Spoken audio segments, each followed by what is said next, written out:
പ്രിയമുള്ളവരെ, ആരൊക്കെ KSRTCയുടെ തലപ്പത്ത് വന്നാലും ഏകദേശം അവസ്ഥ ഇങ്ങനെയൊക്കെ തന്നെയായി.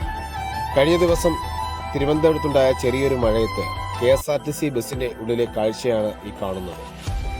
മഴ പെയ്യുമ്പോൾ ഒരു തുള്ളി ജലം പോലും പുറത്തേക്ക് പോകാതെ മുഴുവൻ ജലവും KSRTC ബസ്സിന്റെ അകത്തേക്ക് തന്നെ വീഴുന്ന കാഴ്ച. ഇനി എത്ര നാളെടുക്കും KSRTC ഇങ്ങനെയുള്ള അവസ്ഥയിൽ നിന്നും ഒന്ന് കരകയറുവാൻ?